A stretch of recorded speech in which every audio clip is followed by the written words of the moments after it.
this is Bernice Tobin. You told me before that you're an attorney.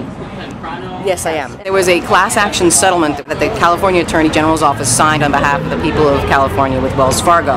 Part of the settlement agreement was that they were supposed to modify the loans of the people who were members of that class, people who had been sold very, very bad loans, loans so bad that the Wells Fargo was willing to pay to get out of going to court for it.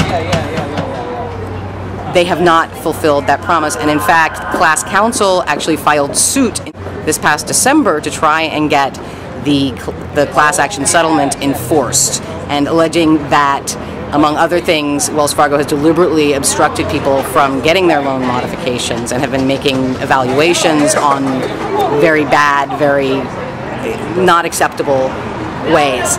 And they tried to get an injunction to prevent any further foreclosures of the homes of members of this class who have been sold bad loans by Wells Fargo and were promised a settlement and were promised a loan modification, haven't gotten it. But the judge denied them this injunction. They weren't able to halt the foreclosures. However, I believe that if the California Attorney General's office were to step in, and if other organizations that were interested in people of limited means and in stopping this foreclosure crisis were to weigh in and get an injunction, I think that that would be of huge, huge benefit. Because realistically speaking, we just had this other settlement agreement that came through, and people are getting less because they were wrongfully foreclosed on and lost their homes than they would in San Francisco if they were wrongfully evicted from a rental unit.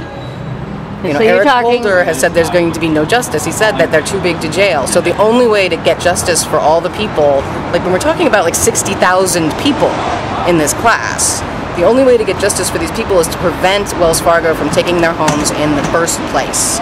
And in particular, I think for people with disabilities, it's going to be much, much harder for them to actually physically move, and much, much harder for them to find a place where they can live.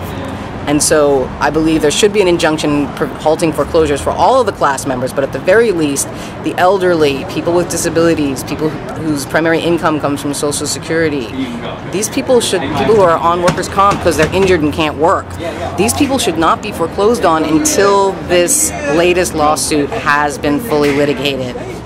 Okay, so you're talking about Kamala Harris's office? Yes, yes, and she's not stupid. No. She's not stupid, and I think she really does want to try and do the right thing here. And the question is, does she have enough support so that she can do the right thing here? And I think with the right support, if all of the progressive organizations got together and started looking at the fact that if we don't stop the foreclosures from happening in the first place, there's going to be no justice for people at the other end of the line. Because that's what's happened. Because that's what's happened. And now we know, and that's different from the last time somebody took the question of an injunction to court. Also, the last time they took a question of an injunction to court, they weren't talking about the fact that a lot of the people who are struggling are people with disabilities, are people who are far too old to be hauling boxes in and out of a truck. People like the person who's sitting behind you. Exactly. Exactly. And so these people should not be foreclosed on pending the court investigation, or perhaps an investigation by Kamala Harris's office regarding the ways that Wells Fargo and many other banks too have lost loan modification documents, asked for ridiculous things. One of the things they most recently asked us for the first time is they wanted proof of residency for me in my house. They have 2 years of bank statements with my name on it.